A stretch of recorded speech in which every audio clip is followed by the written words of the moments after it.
So if we remember that the Middle East and North Africa or the region faces one of the most severe developmental crises, this all makes sense.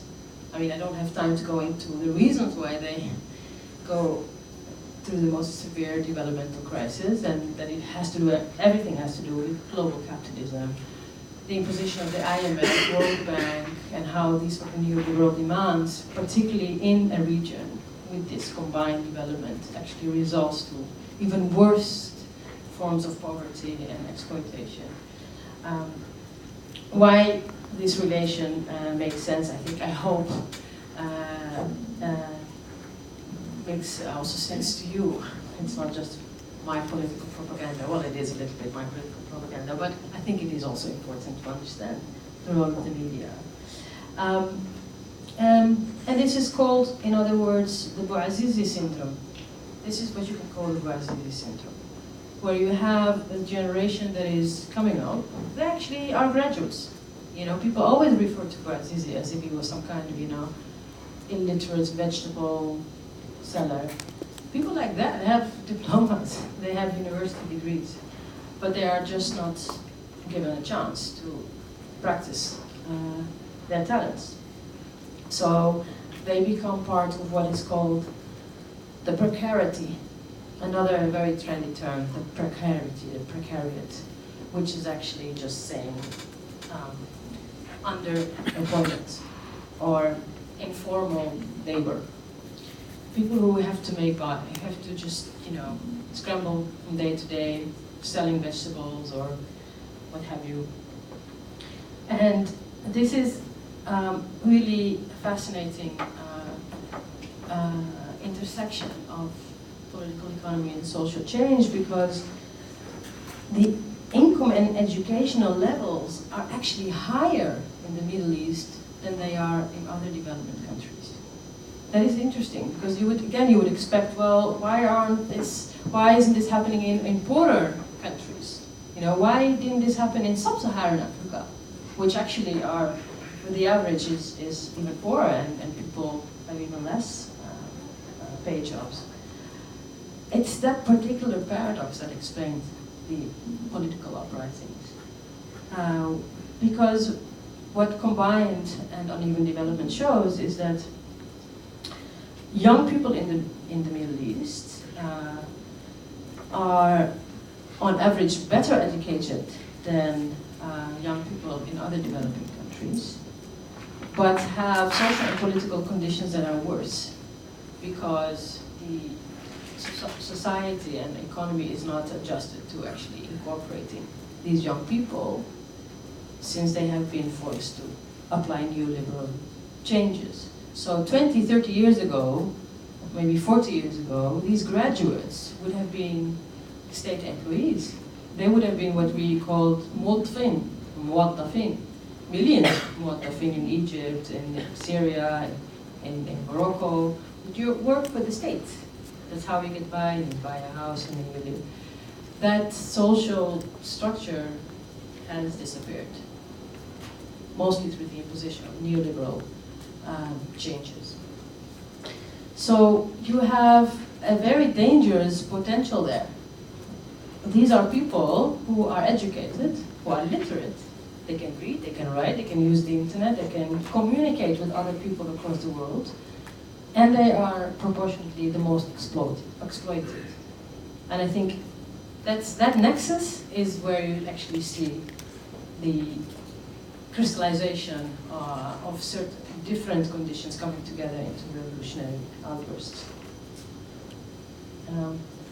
I say this because, on the one hand, it is an answer to the question, did new media, or just media in general, play a determining role in the Arab revolutions?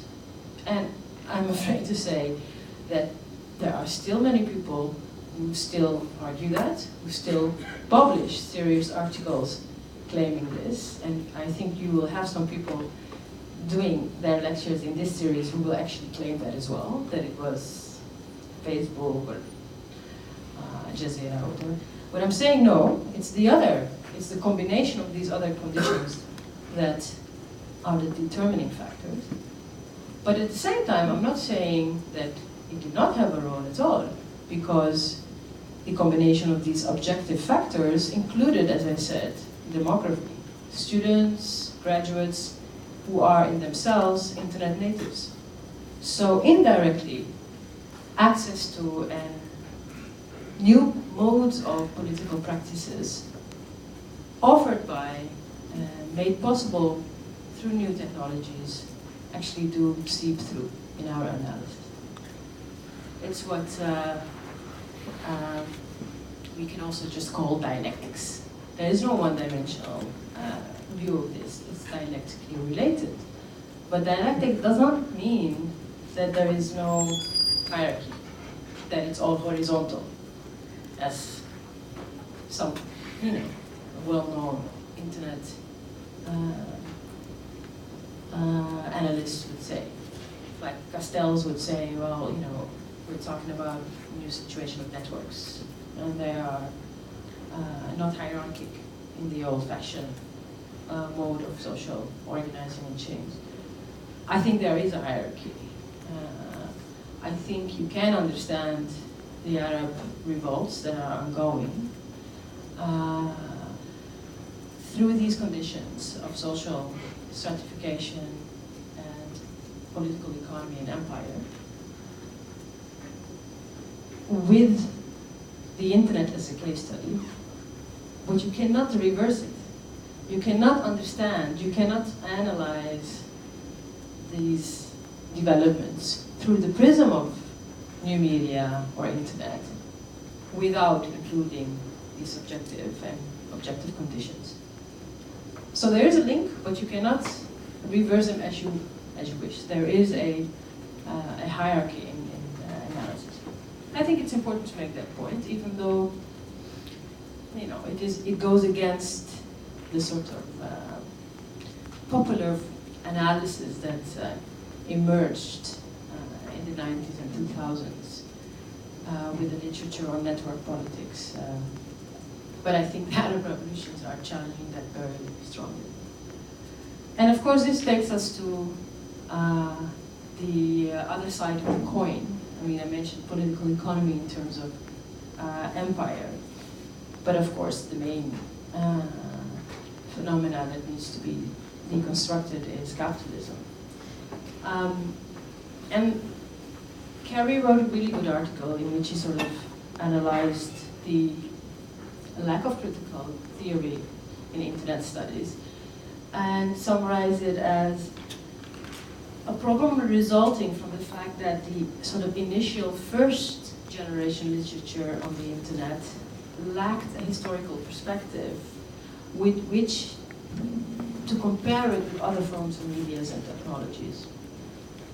So it was not considered as part of a global restructuring of capitalism, but seen as a distinct form of economic organizing. I mean, now it sounds a bit ridiculous, but this was really the dominant framework, even 8-9 years ago, where the internet was considered within globalization, but also something autonomous, something that can create new forms of informal labor, new forms of organizing multitudes outside the context of the state or outside the context of capitalist economy.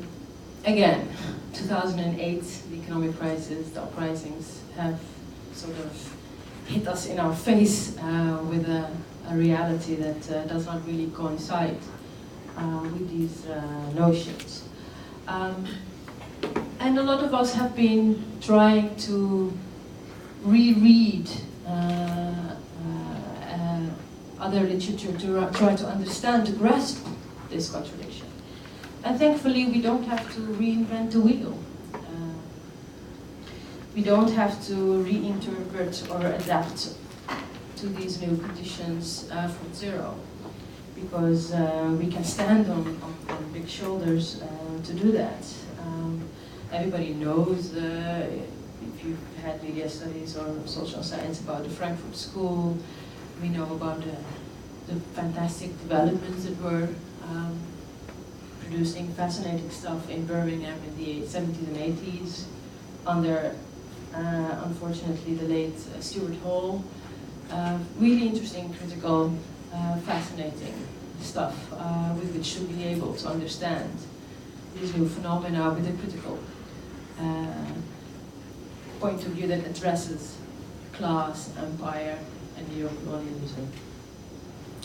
But there have been changes that we need to admit, and I said that in the beginning. The internet accounts for a type of monitoring and empire that we have not seen before, right? And that is, in a way, the reason why surveillance has become part of life. It has become part of our contemporary culture because we are living in times dominated by a very pervasive presence of mediated visibility, whether you like it or not. It's something that's imposed in our public lives. So this decreases our control of data and privacy and generates a kind of what Janssen calls a self-surveillance. We are actually giving the data now to be surveilled. All right? So this means we are basically outgrowing the Foucauldian biopower or panopticon paradigm. I think Foucault would be rolling in his grave if he would know that actually what he was projecting, it's even far worse in reality, because we have become our own panopticon. We don't need this tower there up there to sort of observe us, and we can't see it. We do it ourselves. And this is really, really important. And if you're interested in reading more on this or finding out more on this, I really recommend the work of Christian Fuchs, who writes on social media and political economy, and who actually starts with the question, like, what is this system and who owns this system? So here the power dynamics of the internet we see is something that is being operationalized through our own unpaid digital labor. We are not only the consumers of social media and digital platforms, but we are also its producers. We create its data, we make it sensible. So Fuchs is basically making that point that whereas in the past there was this relation between consumers or activists and the internet as a sort of reciprocity. I use it because it benefits me, and I decide whether I want to use certain corporate platforms or not. And this is a kind of idea that is related to sort of the gift economy, you know, where ICT resolved around this kind of cooperation. You have open source and free software and all kinds of interesting developments like Wikipedia. And Fuchs basically is saying we're moving away from that sort of gift-based economy and moving to this sort of consumption-based economy, where the importance of our data for political and corporate surveillance lies not so much in the individual bits. It's not so much about what I write today as my status updates, but it's the result of the collective notes. It's the networks that I allow companies and states to see through my relation, for instance, with Nadia on Facebook or someone else. It's that network, that node, that actually is the most important form of data that is being surveilled. Not whether I had burnt pizza last night, but who my friends are, where they are located, etc. And we know that we all use Facebook. There's no other platform like Facebook, and we cannot switch that off. Then we cannot switch that part of the structure of that platform off if we don't want to share our friends list or our networks with the company, because it owns it. Hence, we are beyond the Freudian metaphor, where we can choose to be observed or not to be observed, where we have the possibility to do so within the culture of digital consumption. This is already imposed on us. So it's quite tragic, because it means that in the cases, for instance, of internet activists in the Arab world,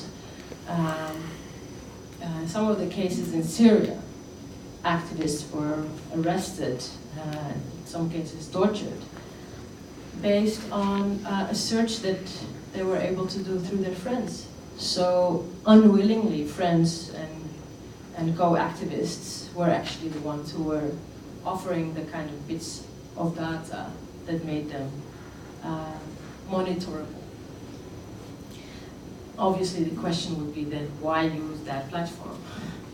Why just not ditch Facebook? And that's the dilemma of every social movement, where you have to choose between a sort of pure, safe option, and at the same time choose a platform that gives you access to a massive audience that you don't have access to. So you have to sell your soul to a certain extent in order to create that potential link with massive audiences that are using those platforms.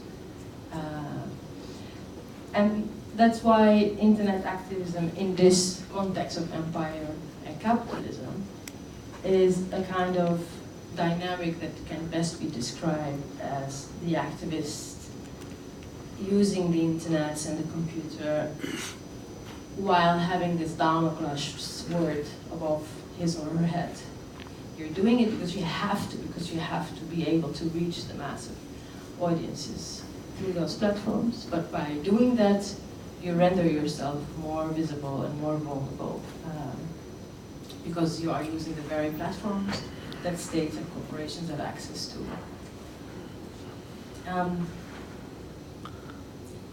I wanted to move on to the kind of stuff I think you really wanted to hear about the Arab world.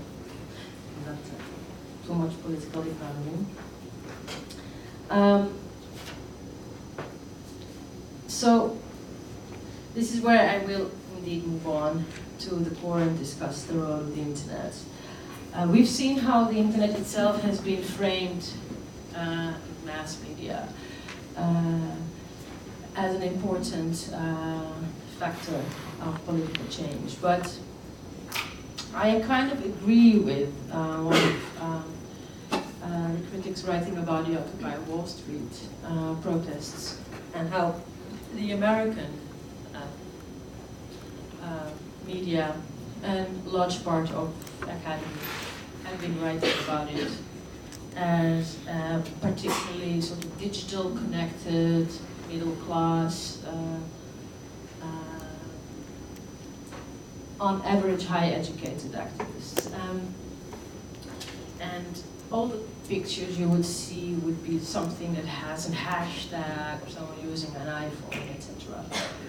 And it's important to also realize that this is part of a narrative that is also intended to dismiss the movement, to basically say, well, you're against the 1%, but actually you are kind of the 1% yourself. You're not really the 99%. You know, how can you be the 99% with a nice Mac and an iPhone? So, for a sort of a critical perspective that really wants to include the role of the internet, also for progressive